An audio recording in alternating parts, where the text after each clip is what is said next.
यहोशवा अध्याय 6. इस्रायल लोकांच्या भीतीमुळे यरीहोच्या वेशी मजबूत लावून घेण्यात आल्या होत्या. कोणी बाहेर गेला नाही की आत आला नाही. परमेश्वर यहोशवाला म्हणाला, पहा, यरीहो, त्याचा राजा व त्याचे पराक्रमी वीर मी तुझ्या हाती दिले आहेत. तुम्ही सगळे योद्धे ह्या नगरासभोवती एक प्रदक्षिणा घाला. असे 6 दिवस करा. 7 याजकांनी 7 रणशिंगे घेऊन कोशापुढे चालावे.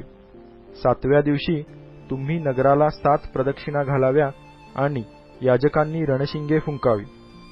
रणशिंगे फुंकली जात असताना त्यांचा दीर्घनाद कानी पडताच सर्व लोकांनी मोठा जयघोष करावा, म्हणजे नगराचा तट जागच्या जागी कोसळेल. मग तुम्ही प्रत्येकाने सरळ आत चालून जावे. नंतर नूनाचा मुलगा यहोशवा ह्याने याजकांना बोलावून म्हटले, कराराचा कोष उचलून घ्या आणि 7 याजक 7 रणशिंगे घेऊन परमेश्वराच्या कोशापुढे चाला. तो लोकांना म्हणाला, चला, नगराला प्रदक्षिणा घाला आणि सशस्त्र पुरुष परमेश्वराच्या कोशापुढे चाला. यहोशवाने लोकांना आज्ञा केल्याप्रमाणे 7 याजक परमेश्वरापुढे 7 रणशिंगे फुंकीत चालले आणि परमेश्वराच्या कराराचा कोष त्यांच्या मागोमाग निघाला.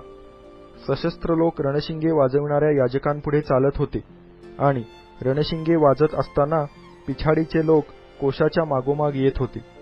मग यहोशवाने लोकांना अशी आज्ञा केली की, मी तुम्हाला सांगेपर्यंत जयघोष करू नका, त्यांच्या कानी तुमचा आवाज जाऊ देऊ नका व तुम्ही आपल्या तोंडावाटे चकार शब्द काढू नका. आज्ञा होताच जयघोष करा. ह्या प्रकारे परमेश्वराच्या कोशाची नगरासभोवती एक वेळ प्रदक्षिणा झाली. त्यानंतर त्यांनी छावणीत येऊन तेथे रात्री मुक्काम केला. यहोशवा मोठ्या पहाटेस उठला आणि याजकांनी परमेश्वराचा कोष उचलून घेतला. 7 याजक रणशिंगे घेऊन परमेश्वराच्या कोशापुढे ती एकसारखी फुंकीत निघाले आणि सशस्त्र लोक त्यांच्या पुढे चालले. रणशिंगे फुंकली जात असताना पिछाडीचे लोक परमेश्वराच्या कोशामागे चालत होते. ते दुसऱ्या दिवशीही नगराला एक प्रदक्षिणा घालून छावणीत परत आले. असे त्यांनी 6 दिवस केले.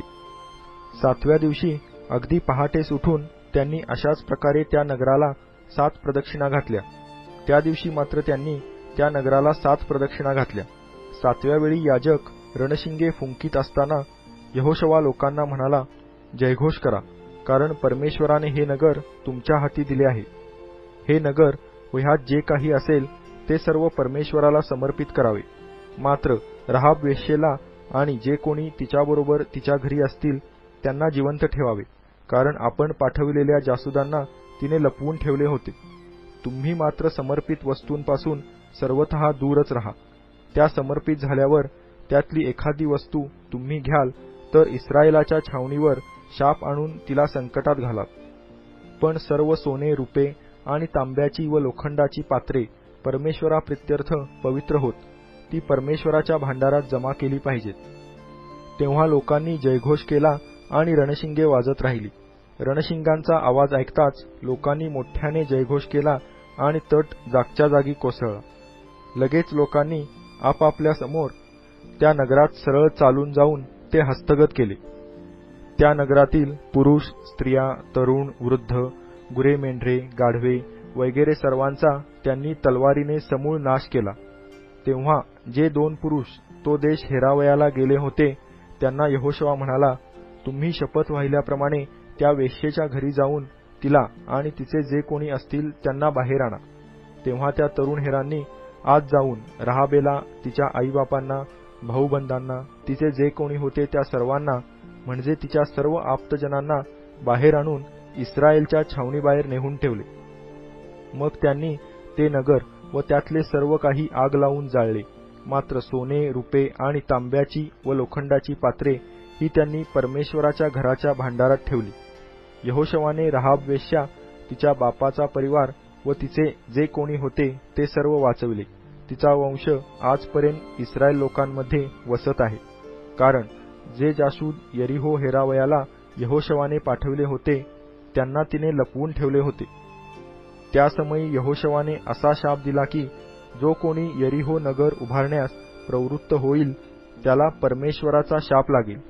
त्याचा पाया घालताच त्याचा ज्येष्ठ पुत्र मरेल आणि त्याच्या वेशी उभारताच त्याचा कनिष्ठ पुत्र मरेल. ह्याप्रमाणे परमेश्वर यहोशवाबरोबर राहिला आणि त्याची कीर्ती सर्व देशभर पसरली.